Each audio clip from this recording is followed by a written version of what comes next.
Down into the nuts and bolts. We are so happy to have Amy Stafford with us today. She's the Organic Program Manager for the Colorado Department of Agriculture.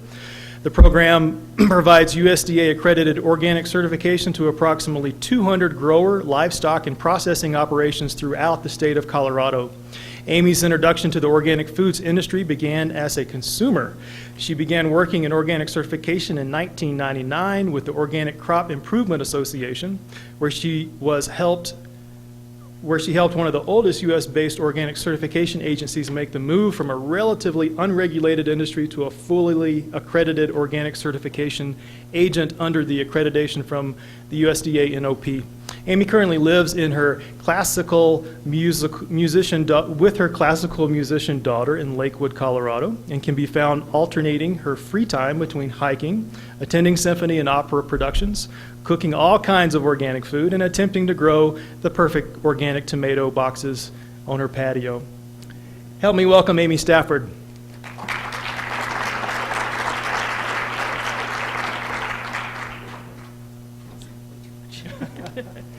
And I should say, too, before Amy gets started, we both have a connection to North Carolina State where we both did some work way back when. So.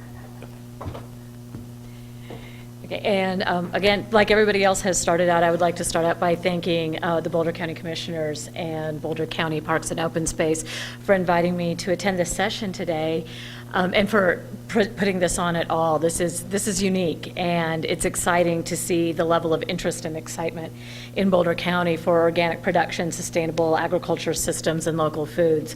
So, and I'm kind of the new kid in town, as Adrian said. North Carolina has been my home for about the past 8 to 10 years. I recently moved to Colorado a little bit less than a year ago to take over the organic program with the state of Colorado. So this is my first kind of opportunity to really have a chance to kind of be out here and connect with a lot of people. And again, I'd just like to say thanks for this opportunity. And we kind of started out, at the 30,000-foot level. So we've gone down and down to the, local markets and what do the local markets need. And what I'm here to talk about is kind of like over the back fence stuff. This is the very local. This is once you decide you want to pursue this avenue of being certified organic, what do you do now? So that's what this is going to kind of be all about. And the organic certification, a lot of people get confused about what the role is of the USDA and what the role is of the organic certifiers. So what the National Organic Program does is administers the program, and they accredit the certifiers. The certifiers are the ones that go out to the farms, do the inspections, review the plans. When somebody says that they're certified organic, they're not certified organic by the USDA, and that is a confusion that sometimes you do see in the marketplace, but they're certified organic to the USDA National Organic Program. The USDA will not come out and inspect your farm most of the time. Sometimes they will come to your farm with your certification agent, and that's because they're watching what we're doing, not what you're doing. That's what we do. So it's kind of like different. There's like 3 levels. There's NOP, there's your certification agent, and there's you. So, and the lower 2 levels all get inspected. The certifiers get inspected just like the farms do. They also investigate complaints. So if there is somebody that is not certified and we get information saying, so my neighbor is selling their tomatoes and claiming they're organic and they're not certified, what can I do? If they're not certified, I might forward that on to the USDA and they would investigate that. Also, somebody asked about, what if my neighbor oversprays me? What is my recourse? What can I do? Well, depending on your certification decision, if you don't agree with what your certifier says, you can appeal. And because we have due process in the organic program, the appeal is not heard by the same person that made the decision. You appeal to the USDA. So you've got a whole new set of eyes and ears taking a look at your situation. So we try to have that be as transparent as possible, but still be able to provide a sound system. And then also they provide the administration and interpretation of the final rule. Sometimes even, I've been working at this like the intro said, it's since the 90s at some point in time. I do know a lot about the organic rules, but sometimes something will come across my desk and I'm not sure either. So I go to my contacts at the USDA and I get that information back as far as what we can do. Like right now, I'm waiting for an interpretation on how to deal with industrial hemp, because here in Colorado, we have a unique situation and I'm getting questions about it daily. So as soon as I hear anything, there will be a press release about what the answer is on that. Right now, there's about 53 domestic accredited certification agencies, both public and private. Colorado Department of Agriculture is just one that operates in Colorado. We do certify the vast majority of the operations here, but there are a few other certifiers that do operate in Colorado that are private entities. Some of the certifiers are international, national-based, regional-based, and we are Colorado only. We would inspect farms if they have land that goes outside of Colorado, but the main operation is in Colorado if they're right on the border. We do have a few farms that are mostly in Colorado, but they've got a couple hundred acres where they're grazing. In Utah, we'll do that. But other than that, we stay inside our little box. So if you have a very large operation that spans several states, that's something where you might want to work with a certification agent that's better able to handle that. And specifics about us. The state program started in 1995. The Organic Foods Production Act was passed in 1990. In 1995, the Colorado Department of Agriculture developed their own set of regulations to certify people prior to the National Organic Program being developed. 2002, we became accredited by the National Organic Program. We do have about 200 operations and about, well, 2 full-time and 3 part-time, so about 3.5 people to manage all 200 operations. And then we also have 12 inspectors. Our inspectors are multiple inspectors. They don't just inspect organic. They also inspect pesticide. They inspect nurseries. They inspect irrigation, chemigation, a wide variety of things. So they have a lot of experience. And if you are somebody who's been farming for a while and has worked with some of our inspectors in the past with different programs, the possibility definitely exists that you may end up with the same inspector for your organic inspection as well. Our inspectors are locally based. All 12 of our inspectors are in different regions of Colorado, so generally speaking, whoever the person that does your inspection will be very familiar with the type of production systems for your area, because that's where they live and work as well. So specifics, general, regardless of who you're being certified by, what are the types of certification? We certify crop operations. That would include greenhouse operations as well, nursery operations, livestock, any type of livestock, fiber animals as well as food animals, dairy, layers, process handling, these are any one of the food manufacturers, and wild crop. Wild crop is probably for CDA, our smallest category, and wild crop is very specifically defined, and that's probably why it's the smallest. This is exactly what it sounds like. Something just grows in your operation, and you are picking it, and you are selling it, and that's about it. If you are doing something to ensure that plant reseeds in the area that it grows, if you are picking something, stripping any seeds and scattering it back out again in the same area, you are no longer wild cropping. You're now managing it because you are the one that's putting the seeds there. So wild crop is very specific and very small. If you have wild purslane growing as a weed on your farm and you want to pick that and sell that at the farmer's market as something that, because it's edible, you can do that and that would be considered wild crop. And a lot of our operations do certify under more than one category. If you have livestock, you almost definitely are going to have crops as well, because you have to certify your grazing areas, you have to certify your feed production, your hay production. If you are washing and packing vegetables, you are an on-farm processor, so you might be certified for the category of crop production as well as for on-farm processing for handling that washing and packing portion of your operation. So quite a few of our farms do actually have 2 categories in place. So how do you get certified? Once you're here, once you're ready to go, you've verified that 3-year transition. So what do you need to do now? So there are essentially 5 primary steps to the organic certification system. You have to select a certifier, create a farm plan. That farm plan will be reviewed by the certification agent you've chosen. You'll be inspected, and then a decision would be made. So your certifier selection, how do you choose that certifier? Like I said, there's 53. And probably of that 53, about 40 of them would be willing to come and certify here in Colorado.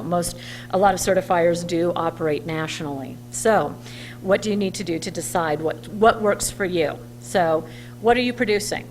Is what you're producing something that the certifier is familiar with? If you're working with a certifier out of Nebraska, and they've never worked with a tree fruit operation before, and you want to certify apples, perhaps that's not going to be the best match. So you'll want to find somebody who's familiar with your type of operation. What certifiers are operating where you are located, that is an issue. Like I said, some certifiers operate very regionally, some we just operate within the state. What are your markets? That is becoming a larger issue as more commodity growers are getting involved in organics here in Colorado because they have export considerations. If they're wanting to export to Canada, to Japan, to the European Union nations, there are specific requirements in addition to the National Organic Program that have to be verified. So you might want to verify that your certifier is able to tap those export markets. That's also something, if you're working more on a commodity scale, that before you even start the certification process, you want to find out, if you have a good idea who your buyers are, if they know where those crops are going, so that you can work with them to make sure that you're meeting whatever they need to access the markets that they are buying your crop to ship to. Like I mentioned, what kind of experience does that certifier have with your type of production? If they're not familiar, say, with dairy operations. There are a few things that we won't certify. Supplements, like little vitamin pills, things like that. It's something that we don't have the technical expertise to deal with, and we're aware of that. Or textile products. We will certify a fiber animal. If you want to raise sheep and shear your sheep and sell wool, great, we can handle that. If you want to turn that wool into fabric, we will refer you to a different certification agency because, again, we simply don't have the technical expertise to do that. And the National Organic Program requires that we have technical expertise to be able to conduct the certification we're doing. So we'll definitely work with you to get you to somebody that can help you with that type of operation. Body care products. We do very, very basic stuff, tinctures, some lip balms, but if you want to do something like shampoo or body wash or something like that, again, we'll get you to somebody who can help you out with that because we just don't have that expertise. And farmers are, just like everybody else, they worry about the cost. What is the cost of certification, if this is something you need to think about? All certifiers are required to have their fee structure as public information, so you should be able to call and get a fee schedule from the certification agent that you're interested in working with. We have our fee schedule available online at our website. We'll email it to you. Cost share is making this a little bit less of a concern because clearly you can get reimbursed, as Mark mentioned. But if you have any questions about the cost, that is something that you should be able to access that information before you start the certification process. Okay? So we've gone through these steps. You've decided who you want to certify you. So now what? Now we need an organic system plan. This is the backbone. And there's only 3 bullet points on this slide, but this is probably the most important slide that there is on this for how to get certified. The organic system plan is where you outline what do you want certified, how are you going to manage it, how are you going to monitor it, and how are you going to document it. Okay? Those are the most important things. So what we need is for you to clearly identify you are certifying crops. Specifically, you are certifying these crops that were grown from these seeds that we purchased from this company that is also certified organic, and here's my documentation that proves that. You know, what is the activity that I'm doing on the land? How am I managing weeds? Am I using materials, inputs? Am I using mechanical methods only for weed management? All of this needs to be included in your plan. Field maps, we need to be able to have a visual representation of what you're certifying. Where are you located? What are your neighbors doing? How far away is their production from yours if they're chemically managing their farm? What plans do you have in place to be able to mitigate the possibility of your crop being contaminated by theirs? Field maps, field histories. What have you been doing on this ground over the past however many years. We do need to know at least 3 years prior to the current year's certification to verify the land's even eligible for certification. What labels are you labeling your product with, and what are the labels of the products that you are purchasing to put on your organic fields and organic crops? Both of those have to be submitted. So this is a really comprehensive document. Most certification agents will provide you with what they call an organic system plan questionnaire, and it goes through all of these things, asks you many questions. The one that Colorado Department of Agriculture has is about 30 pages to get you started. It asks a lot of questions, but like I said, it has to be detailed. We have to have all this information so that we know that you're substantially able to comply with the regulations. Now, you can use that form, though, as a template. If you have another system that you already have in place because you're a farmer who does a lot of documentation, you're comfortable doing that, you might already have a lot of information, you're not required to use our form. The rule actually specifies that you can use our form or you can use your own, provided it gives us the same information that we need. So if you have good documentation in place, you can contact us and say, hey, I've got your form, I'm using it as a template, but can I send you in this other thing that I have? Absolutely. We'll be happy to take a look at it. It might cause us to ask a lot of questions, but that's fine. You know, we won't turn you down for not using the particular piece of paper that we've developed. Okay? We do have some farms that do that we actually appreciate because they have very large and complex operations, and they've been doing this long enough that if they used our forms, we wouldn't get nearly as good information. So, but that's the organic system plan. When developing your plan, I get a lot of questions about what materials can I use to control this, what materials can I use to control that. So we do have different tools that we use, and I'm going to talk about the tools that are going to be available to you from CDA or should be from most certifiers, about where you find out the details for that. Right now I'm just going to go through the steps. So. The pre-certification review, you've gotten your organic system plan done, you've sent it in, now what? It's reviewed in office by one of our staff members. If there's anything that's missing, we're going to first stop everything and say, hey, we didn't get this piece of information, can you please provide us with that? So be prepared that there might be additional documentation. The organic system plan isn't necessarily going to be approved on the first run through. Most of the additional information that we do request has a lot to do with providing labels, ingredient lists, things like that. Quite often for inputs for fertility, we might get a label and it says that it's a 300 nitrogen source, and they send that in and that's all it says. And it's 3% nitrogen, and we know that, but there's nothing that says what that source of nitrogen is. So we have to go back and say, okay, the analysis that you gave us isn't the same as the ingredients, so can you give us the ingredients now? Some of the things that we request, we ask you to send in prior to the scheduling the inspection. Other things that we request, we might say, please have this available for the inspector. Seeds is a big one. We do require our farm plans to be in fairly early in the year. April 15th is our cutoff date this year. It has to be into us by April 15th, otherwise there might be some additional fees involved. But things like seeds, you may not have at the time that this is being requested to be sent in because you've put your seed order in, but you haven't received the seeds yet.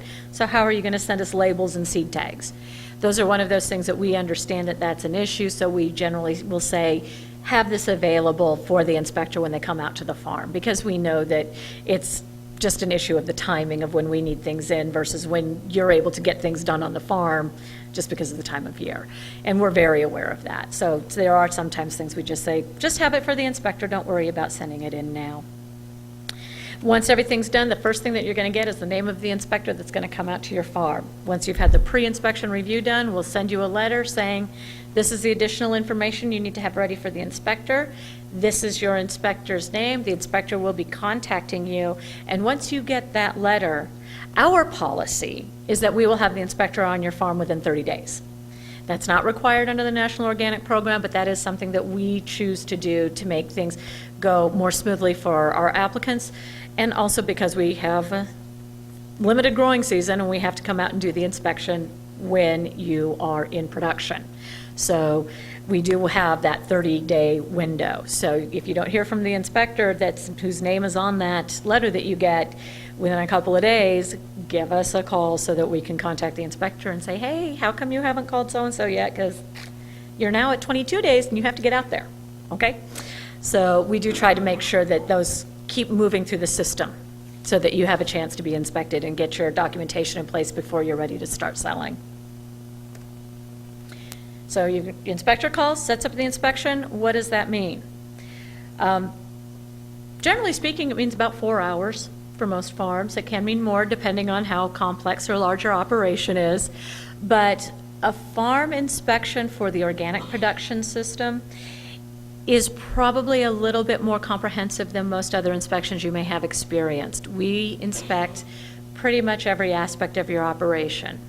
We do tour the whole farm. We are actually required under the National Organic Program to inspect every parcel that you want to grow organic crops on or use in your organic system plan. So if you're a livestock producer that has 15,000 acres that you're certifying as rangeland, hayland, and grazing, we're probably going to have a long day because we need to inspect every single parcel. It's, like I said, it's what's required. So we do want to see all of that. We need to see all the fields, any storage units. If you have storage that is under your control but not on your farm, we will still need to go visit it. So we do need to know about that in the farm plan so that we can make sure the inspector knows so that they can schedule enough time to be on your farm to do these things. We inspect your equipment. If there's significant leaks that might be leaking petroleum products into an organic field, that's a violation. You have to have, your equipment has to be in pretty decent repair. So we do want to see your equipment too. We want to see all of the inputs. If you have an input storage area, we want to go inside there and we want to see everything that's there. One of the inspectors that trained me originally was telling me about, he was on an inspection and asked to see the inside of a particular building that was on the farm, and the inspected party said, there's nothing in there, it's just an old building, and we just haven't gotten rid of it yet, and it's kind of a mess, and you might get hurt because there's just junk. Okay, is that all right if we don't let you in? And the inspector said, oh, okay, sure. Can we even just open the door? Just open the door and I'll stand back. It's okay, but can I see what's... No, it's a mess. I just don't want you to see it. So as the inspection went on, he asked the inspected party to go get some paperwork that was, in the house that we needed to see. And there was a barrel underneath the window right beside this window. And he jumped up on top of that barrel and he had to hold his camera up over his head and he started snapping pictures. And he got those pictures back, and there's some Roundup in there, and there's some 2,4-D in there, and so we want to see everything. And if we don't see everything, it's going to be in the report, and you never know. You might have inspectors willing to jump up on a barrel and take pictures over their head and behind their back through a window that's kind of dusty and dirty, just to see what we have going on. So it is very, very comprehensive. And like I said, I have, for an initial certification, I haven't seen an inspection last less than 3 or 4 hours. So you do need to plan for at least a half a day, just because of how comprehensive it is.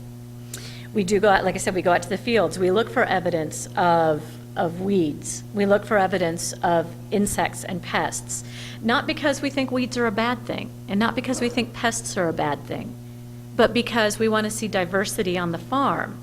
If we go out to your fields and we don't see a single broadleaf weed and we only see grass weeds, we're going to wonder what you're doing, because that doesn't work in an ecosystem naturally. There's going to be a variety of weeds. So we look for that variety. We look for beneficial insects. We look for ladybugs. We look for praying mantises. But we also look for insects that could potentially be damaging, because chances are they're there. They might not be at a level of pressure that's going to be damaging your operation. But it is a piece of evidence that you are managing things maybe in compliance with the standard, because there is a minor amount of pest pressure. And then we review the audit trail. Those are all the pieces of paper. There are 2 main things we look at in your audit trail.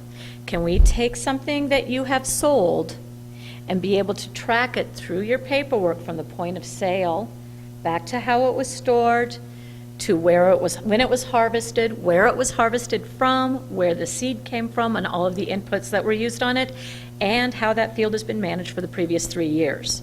So we will track from the point of sale back to the field, back to the seed, back to verifying that field is eligible for certification. And the other part that we do is what we call a mass balance. How much crop did you grow in 2013? So if we're doing the inspection this year, we'll look at last year's numbers. How much did you sell? And what were the average yields in your area for that commodity? We want to make sure that what you're selling is in line with the amount that you should grow for the amount of land that you had in that crop. So we do that every single year as well. So those are the audit trail. We also looked at your verifying your seed sources. We look at the inputs you're using. We verified that the organic system plan is actually what you're doing on your farm. And at the end of it all, organic has no surprises. We do an exit interview. If there was something that the inspector saw on the farm that they consider a concern, they are required to disclose that to you before they leave the farm. They will say to you, I found these things on your farm, you're doing these things, and this is great. And I saw these few other things. These might be a problem when it goes to the review with CDA after the inspection. So I want you to be aware of this. They will let you know. If they leave the farm and they say, you don't have any problems, everything looks really great, I'm sending this in, you should get a decision letter within a couple of weeks, and then you get a whole lot of non-compliances back, you should be calling me and saying, the inspector said there's nothing wrong. I signed a piece of paper. He didn't have any of this stuff noted. So you should not be surprised too much by the decision or any additional information that's requested. The inspector is supposed to let you know that before they leave. Okay? That's, to me, that is one of the most important things. We don't want you to be blindsided through the decision-making process. Another thing, too, like I said, the inspector will note what he finds as points of concern.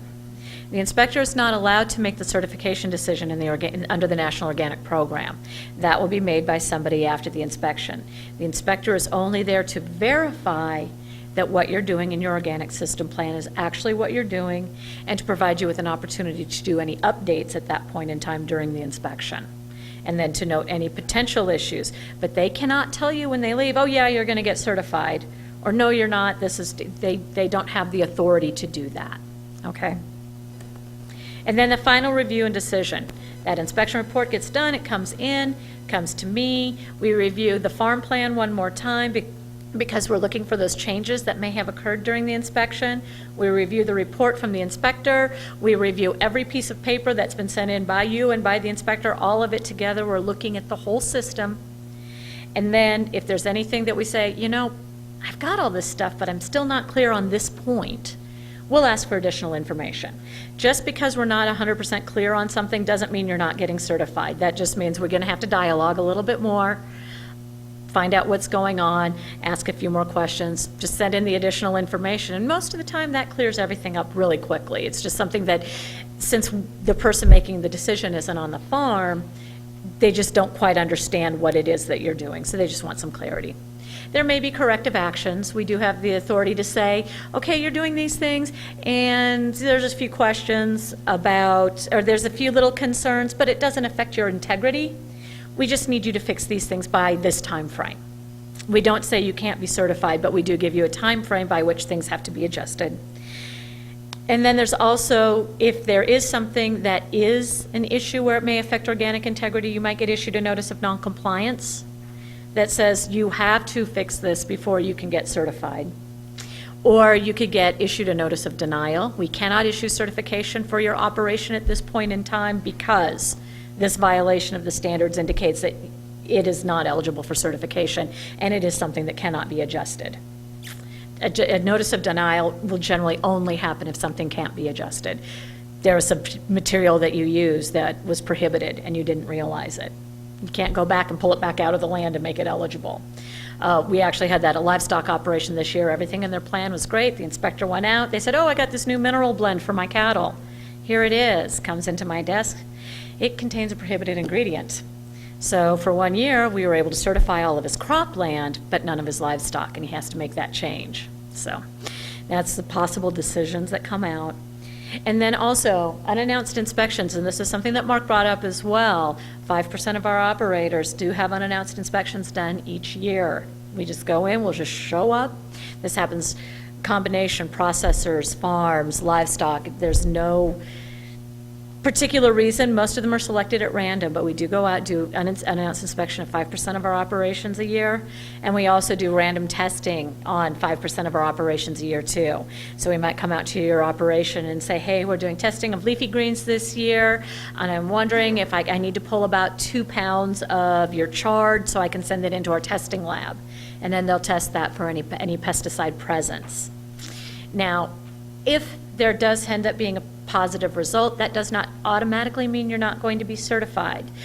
As Mark was saying, there are levels. If it's less than 5% of the EPA established tolerance for that particular material, less than 5%, then it can potentially still be considered organic. If it's more than 5%, then it's out of eligibility for certification.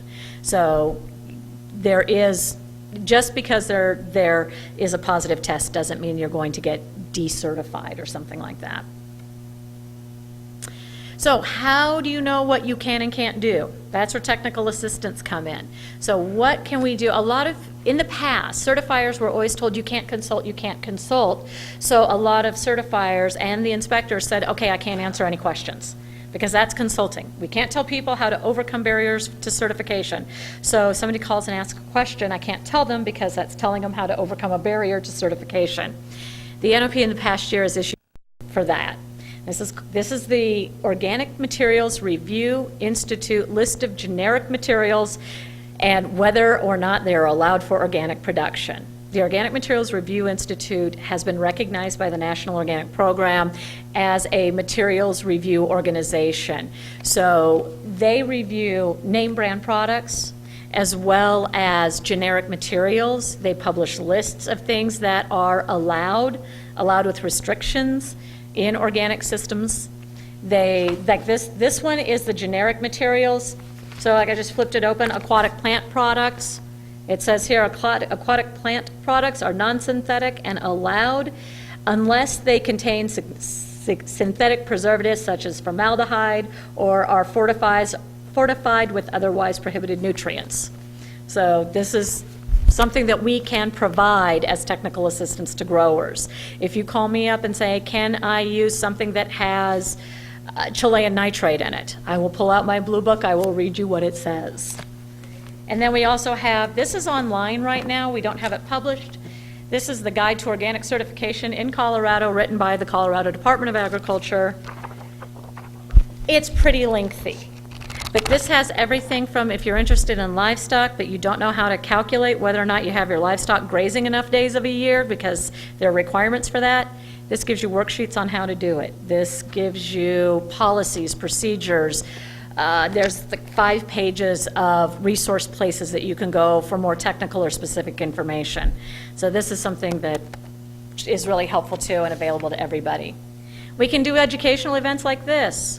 We can give you alternatives as defined in the NOP decisions in the handbook. The National Organic Program also has one of these online. It's more directed towards certifiers and what we have to do, but it's also available to the public, and they can answer any question, and you can always use that as a resource too, the National Organic Program handbook at their website.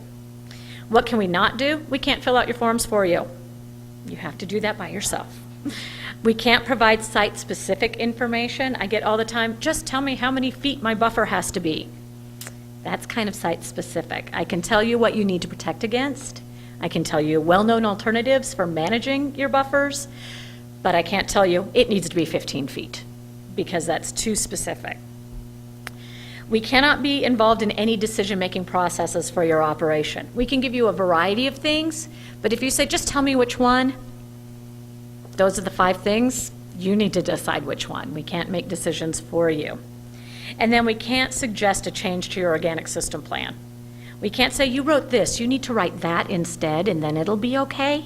Because again, that's a little bit too specific. We can't do that. And then our inspectors, they're the ones you're going to be in the most contact with. They're the ones that are on the farm. You're going to have questions while they're there. So what can they do? They can ask questions about the regulations of you to see what you understand of it, and they can answer questions that you have about the regulations as well. They can collect information that you provide, but they can't tell you how to make it better. So if you say, here, this is my register for my bins to show what I have in storage, they can't say, oh, I see that you're missing this column, just add this column. But they can say thank you, and then they attach that to the organic system plan for you. They can do this, they can provide the well-known alternatives as well, and they can also refer back to the NOP handbook or the CDA handbook to provide you with alternatives if you have a question on your farm. I have a huge aphid problem, what do I do? They can give you some ideas from our handbook, from the NOP handbook, things like that. Cost share, this is a piece of assistance as well. It's going to be administered through the Colorado Department of Agriculture, regardless of who you choose to be certified with. If you're certified with a different agency, it is still administered by the state departments of agriculture, so it would still come through us. Because I am the Department of Agriculture, it's going to be fairly seamless for the people who are certified with us, because we already know what you've paid through the year for your organic certification, so figuring out 75% up to $750, it's going to be pretty straightforward for us, because we're going to have most of the information already in-house. And as Mark was saying, that funding has gone up significantly. And Amy Stafford, that's my contact information. Crystal Andrews is she's the other full-time organic person. She's the organic program specialist. She is my right hand. On some days she's my brain. She's great. If you have any questions, you can contact either one of us. We both will give you the exact same information. So, and then, questions?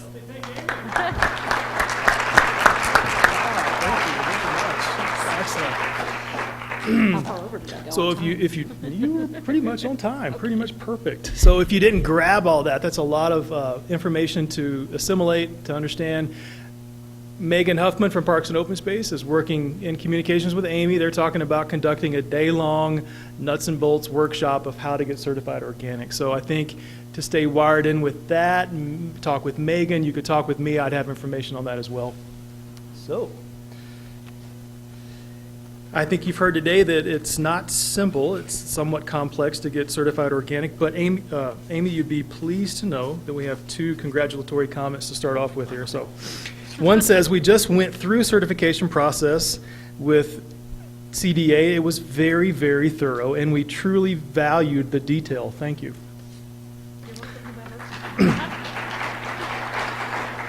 I would like to thank Colorado Department of Agriculture Organic Program for being pretty darn perfect.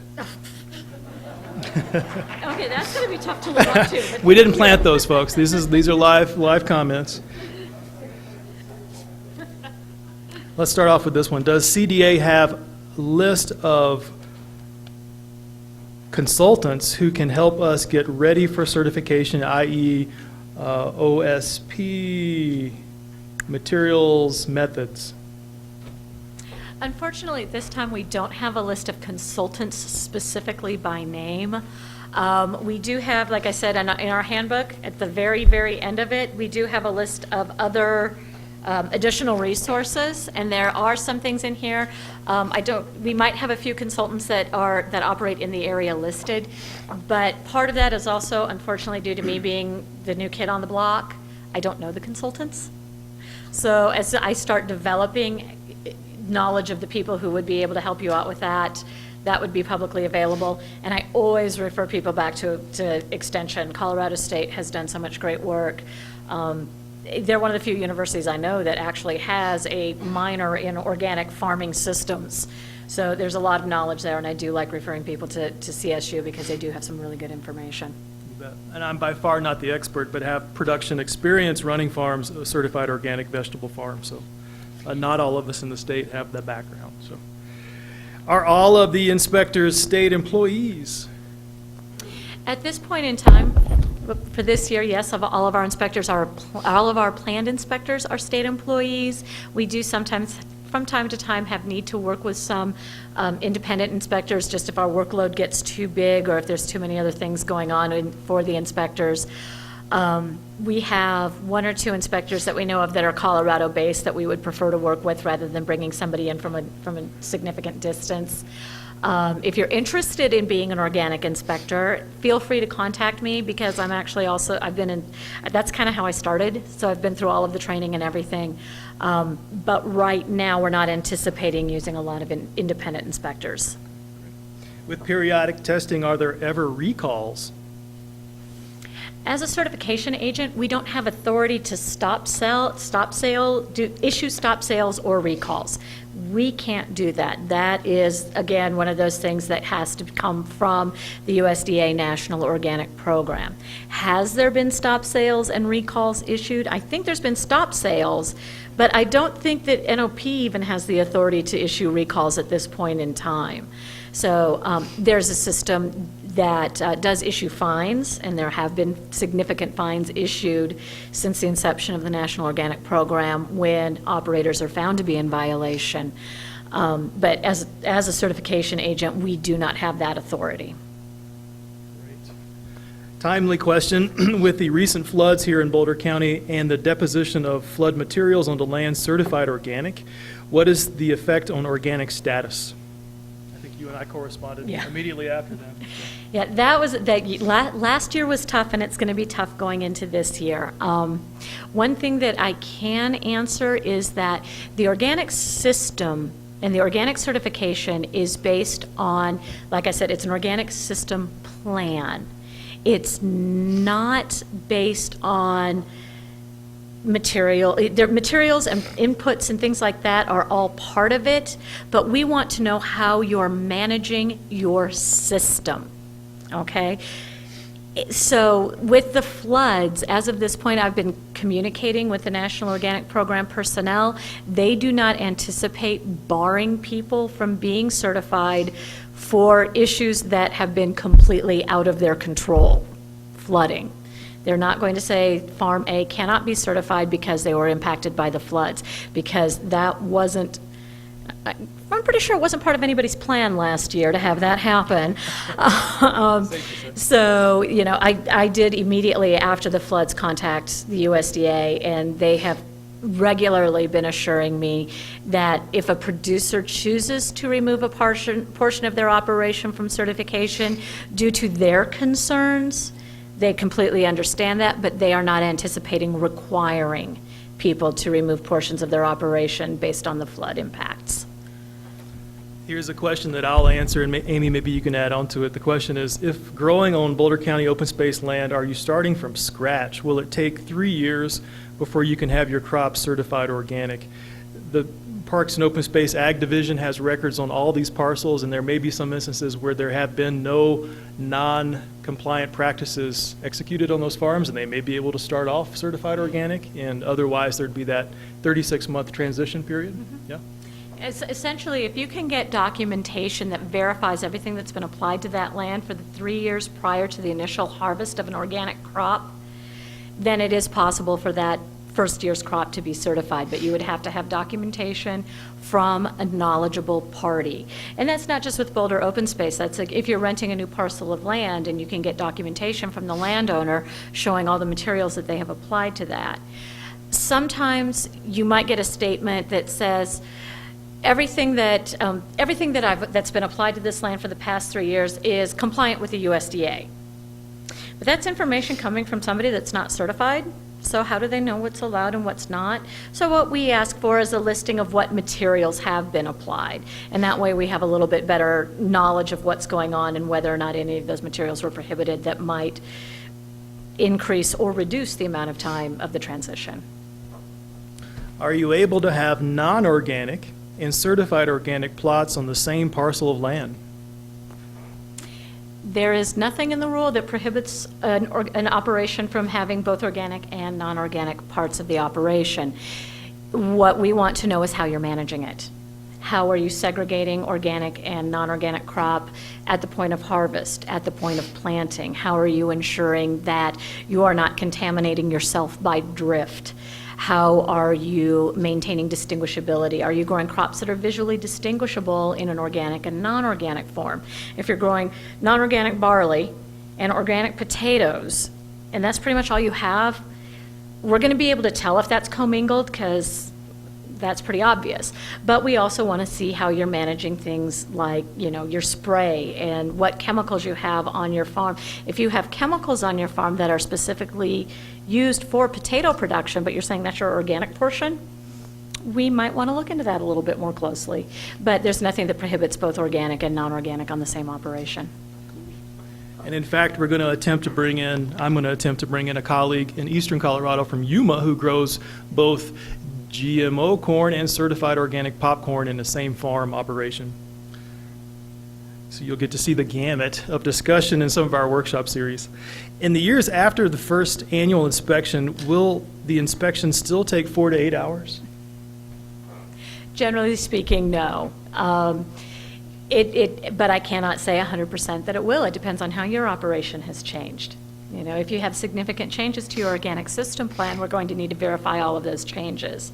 But again, as part of the sound and sensible initiative that the National Organic Program is moving forward with, as your initial certification will probably take the longest, and as time goes on, then it will probably not be as onerous in following years. The same as with the organic system plan. I talked about this 30-page document. After the first year, it's significantly shorter because we're basically saying, okay, what did you change? Give us the new pages for that 30 pages, but don't give us the whole thing again. You don't have to fill it all out.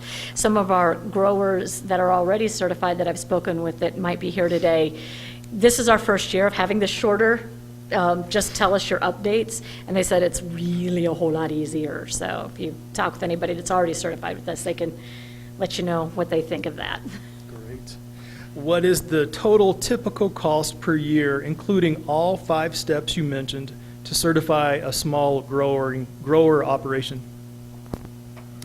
Okay, I can tell you the typical costs for Colorado Department of Agriculture. Every certification agent has their own fee schedules, and they're all of us base it on different stuff. So I can tell you what we do.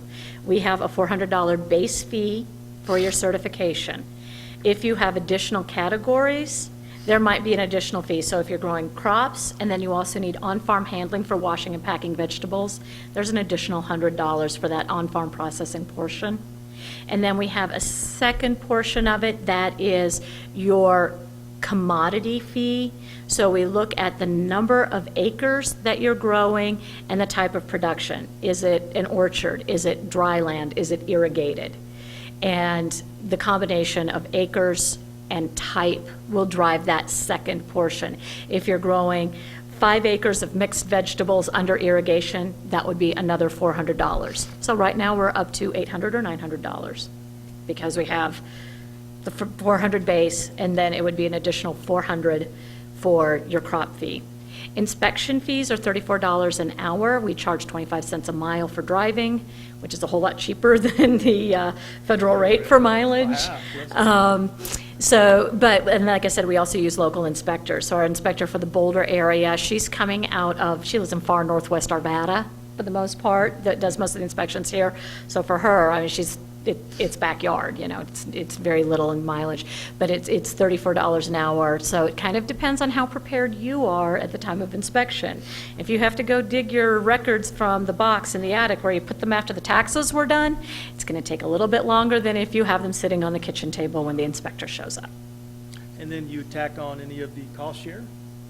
The cost share happens after you're through the certification system. We look at the total fees that you've been charged, and then I think it's going to be like a 1-page application. We're still waiting for the specifics from the USDA as to how they want us to administer the program, but there will be an application form that will be sent out to you saying, you know, this is what you'll need to fill out and send back in for the cost share, and then we will look at all of the fees that you've been charged.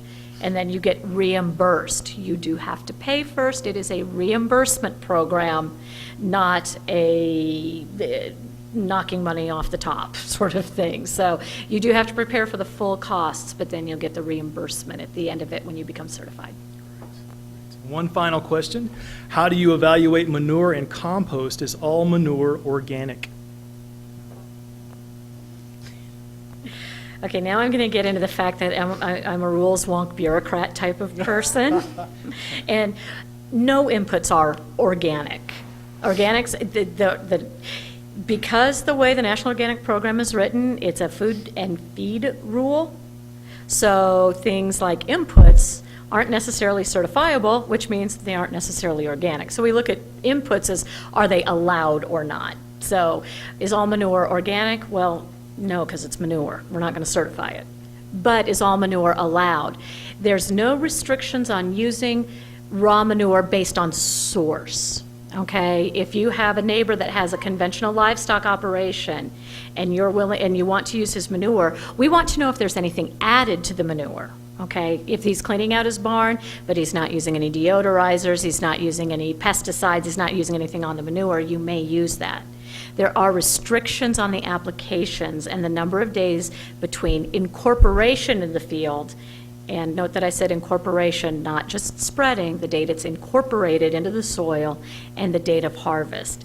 And depending on what you're growing and basically depending on what you're growing, that can be different. If you're growing feed crops, there's no restrictions. If you're growing food crops, it depends on whether or not the soil particles can come into contact with that ground. Okay, so let's say you're growing tomatoes and you want to use a manure application. It's going to be 120 days because soil particles may, if it rains, there could be splash. Those soil particles may come into contact with your tomato, so you have to have that 120 days. You have to document the date you've applied the manure and your initial date of harvest. Compost is very specifically defined. It depends on if you're doing a windrow, if you're doing a static pile. There are required temperatures, there's required turning of the pile. You have to have documentation in place for all of that. If you don't, then it's considered a raw manure. If you do have the documentation in place and how the compost was produced, and it does meet all of the guidelines, then there's nothing in the rule that restricts how that compost is used. That was really technical. That's very, yeah, well, you can understand there's a lot of precision required in this. And Amy, thank you so much for taking time to explain it.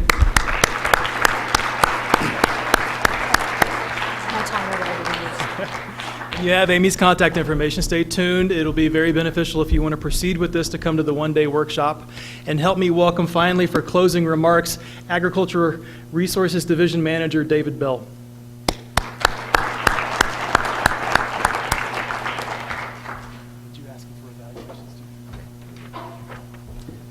Thank you, Adrian. And I am the one unscheduled person, so I realize every minute I'm up here, I'm keeping you from free beer and wine, so I'll be quick. I'm also the person that had the opportunity to see Mark Lipson speak out at the Eco Farm Conference a little over a year ago. Came back to staff and said, I saw Mark, we need to get him out here, we should do something about that, and kind of turned it over to them with those sort of directions, and they pulled this event together. I think they did an exceptional job.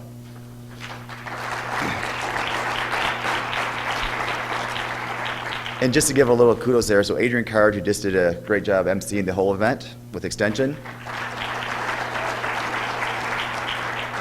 Jennifer Kemp, can you wave in the background? She's our local foods and outreach specialist. And the person that really herded all the cats was Megan Huffman, who's been running around all day. So just want to say thank you there. County Commissioners, thank you. Again, all our speakers, a wonderful job. But again, all you people that show up today on a beautiful Saturday, lots of other options to be out here to help us make this program work. I hope you can continue to come to our evening events. And Adrian always, as a reminder, wants me to tell you thank you very much for filling out your evaluations. And we will continue this conversation out in the lobby with our favorite kind of beer and wine free. So thank you very much.